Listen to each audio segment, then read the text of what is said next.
Hello. Hey, welcome back to WWTA News. Yes, it's been a while. I'm back. Got some news, got some things to talk about. I'm glad you all decided to stop back in and see what's going on. I'll start here by saying thank you for returning. But anyways, a lot of stuff is going on. I know, everybody's watching what's happening with the ISOs right now. We're all watching what's happening with SWIFT, what's happening with CBDCs, central banks. We saw what happened with the Department of Justice, how they worked with France and other countries to come together and form an alliance to stop these black site or black market, or these dark whatever they call it, the dark space of the crypto world, dark space of the internet, these hacks, scams, and everything else. We saw how they worked together to bring it to an end, and they even said, going forward, we want to instill confidence that the crypto space is good and safe. So we know that was code for the institutions and the banks and everybody else to know that it's safe. We also know that as of March this year, SWIFT wanted everybody operating on that new ISO system because they're deading the old system. So all that stuff is going on. We know it, right? So it's a lot going on there. So, people are getting nervous. We saw the market go up a little bit. Market cap got to like what, 1 trillion, 5 or something like that. That's really nothing. I just want everybody to know, if you're watching this channel, we have seen the market get upwards of 2.8 or something like that, a trillion market cap. And that's just a small, little, itsy bitsy, insignificant number, representing the retail space of retailers in the market picking up stuff like this and moving crypto around, so all that old stuff. So we're really not still seeing anything yet. We speculate that, and it's pure speculation, that when it comes to the ISO system, that more institutions, banks, and businesses are going to have to come in, get on board, and they're going to have to pick up these ISOs to use for transactions. No different than these countries using central bank digital currencies needing to move them. It only makes sense that they're going to be using the ISO system because that's the standard, right? So there's a new global standard being set. It's pretty much going to be a messaging system. It's going to be ISO 20022, and that's like the new standard being set. All right, so let's get on past all that and let's jump into some news. I know it sounds crazy, and if you don't know what's going on, just go back in the previous videos. Yada da, yada da, yada da. All right, so we're going to jump to our first article. So Binance's SWIFT banking partner is set to ban USD transfers below 100,000.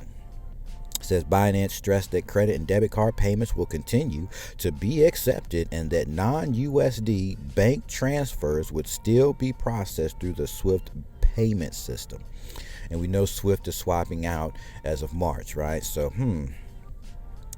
Binance has informed its retail customer base of a potential incoming service disruption that may halt on and off-ramp bank payment transfers.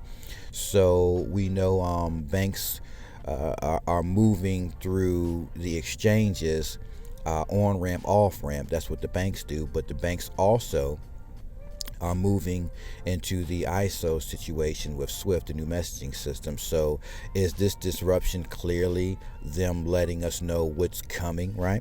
It goes on to say the service disruption will impact users of United States dollar-held bank accounts that are looking to buy or sell cryptocurrencies for less than $100,000 via the SWIFT payment system. All right, so as of February 1st, right? So what they're saying, what I speculate, that what they're trying to tell us is that going through the SWIFT system, institutions are going to be moving through there. So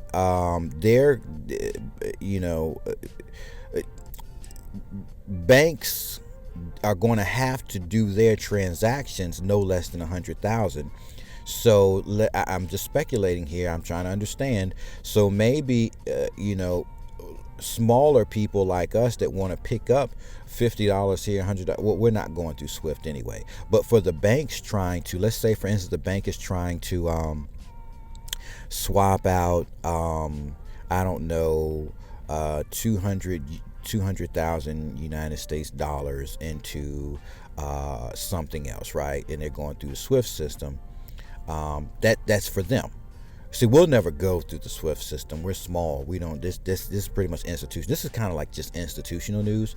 So that's that. I'm speculating. This is what it appears to be to me. This is institution news as of February 1st. So this looks like precursor for what's coming in March. That's just what it looks like. I could be wrong.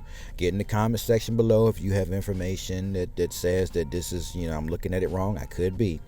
But to me, this clearly looks like institutional adoption and preparation because they're moving large amounts of money. All right. Binance announced the news to its Binanceans by email on January 21st, stressing that they're now actively seeking a new Swift USD partner to avoid service disruptions for future bank payment transfers. Right. So Binance is trying to basically go around that, obviously for some particular reason, but I really think we're looking at precursors to what's coming down the road, because it's really going to go. The Swift messaging system is ISO now, so they're using crypto and they're controlling how much money. With $67 trillion a day goes through the Swift system. Just imagine that comes into the crypto space. Could you imagine 67 trillion? Oh, we're excited because we're looking at a $1 trillion market cap today. Oh, we're just like, oh, well, we used to have a $2.87 trillion market cap. Oh, but what would $67 trillion market cap in the crypto space look like? You know what I'm saying? So, yeah. Moving along, amid crypto winter, central banks rethink in-house digital currencies. All right. It says, in recent months, 4 countries that had previously initiated major CBDC pilot programs have scrapped their adoption plans altogether. Have they? Over the last couple of years, numerous reports have surfaced regarding governments worldwide exploring the issuance of their own central bank digital currency. In fact, to date, 9 countries have rolled out an active CBDC offering. In this regard, China's digital yuan witnessed widespread use during the 2022 Winter Olympics. Obviously, they handed it out like cough drops. Other countries that have initiated similar projects include the Bahamas, the Marshall Islands, and Nigeria. However, it is being reported that Nigeria's e-Naira has witnessed poor uptake so far, and the others have fared somewhat similarly. So let's stop right there. In regards to the e-Naira, of course, they're working on everybody to have devices to use it. New technology, and there's already poor technology in the country as it is, so it's taking a lot to bring people into that space. So let's just not go crazy with that. It's going to take a little time. It goes on to say, moreover, India too has launched a pilot scheme for its digital rupee, while Mexico's central bank recently confirmed the release of a digital peso within the coming year. So pretty much everybody's jumping on board for that cryptocurrency, obviously, because what's coming in March. Despite the apparent enthusiasm, a growing chorus of voices in mainstream finance and among the world's central banks have begun doubting the long-term efficacy and viability of central bank digital currencies. Let's stop right there. So pretty much this is just boogeyman talk. People talking outside of their mouth versus what's factually happening, right? So speculation, talk, doubt, you know what I'm saying? Let's just think about this. When we're talking about a central bank digital currency, that's for the central bank of that country. So that's them using their money. It's no different than us using the dollar in this country, but other countries not using it because they deem it worthless. Doesn't matter. In this country, we use it and we still have a value of it. But in other countries, they don't want it. It's not valuable to them. Think about it. All right. So it's the same thing with central bank digital currency. It doesn't matter. It only matters to the country, because you can take a CBDC swap it through an exchange into something else, and then send it over to what you want. You know what I'm saying? So just imagine your central bank digital currency says, I don't know, $1 is $1, right? And then say, for instance, you want to pick up, I don't know, 10 stellar lumens, or 10 XRP. And the XRP is like 41 cents. So it says, okay, well, you're going to need X amount of your central bank digital currency to get this amount of XRP. So you do that through your exchange, you get that done, and now you have XRP, and then that XRP is what gets exchanged somewhere else, whatever else. You see how this works? So it doesn't really matter. It doesn't matter, because the exchange is swapping it, not you. You have nothing to do with it. They're going to give you what they know the value is in the next currency that you're exchanging for. So nothing crazy there. All right, let's keep it going. For example, Tony Yates, former senior advisor to the Bank of England, recently exclaimed that the huge undertaking associated with digital currencies is not worth the cost and risk. He added that the recent rollouts of central bank digital currencies have been quite suspect, especially considering that most countries globally already have digital versions of their existing cash streams, coins, and notes, Yates said. Similarly, the East African nation of Tanzania announced in 2021 that it would roll out a CBDC, an action that has remained highly anticipated. However, it recently issued a statement noting that while it was still considering the introduction of a state-backed digital asset at some point, it would be taking a phased, cautious, and risk-based approach, as it has encountered several challenges that could impact its implementation plans. Right, so this is just somebody in their thoughts. I just disregard this. It makes no sense. Facts still remain. If you understand how the exchanges, blockchain, and crypto works, it doesn't matter if they create CBDCs. None of that stuff matters. That's for each country. That's their business. That's what they do. Other things exist, like stablecoins. Other things exist, like cryptocurrencies. Yes, they have volatility. They fluctuate up and down. But that's just how a free market is going to operate. Yes, free market. That's what we're looking at, a free market. And so this is changing the game. And, you're going to have naysayers. I have people still telling me today, oh, you're still in the crypto space. I know you lost it all. You're broke. Yeah, I lost a lot of money in dollar amount, but I have the currency. So it's like eventually things move around and change. It's just a matter of time. As of March, remember that if you're going to move through the Swift messaging system to continue what you've been doing, you're going to have to use the new messaging system, which means you're going to have to use currencies that are already able and capable and running on the ISO 20022 messaging system. All right, so just keep that in mind. This CBDC crap that this guy's talking, it's just crap. But let's move on.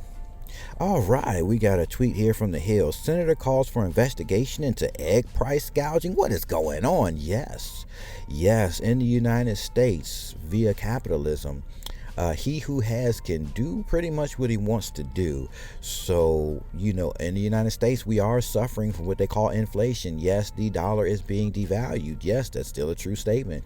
As you print more, you're not backing that money with anything other than debt. And as these banks, the Fed comes in and buys debts from the banks, restructures them, and calls them secure debts or secure bonds, somebody still has to take over the bond, pay for the bond, and wait for the maturity of the bond, which then gives value back to the dollar. So this is a debt-backed economy.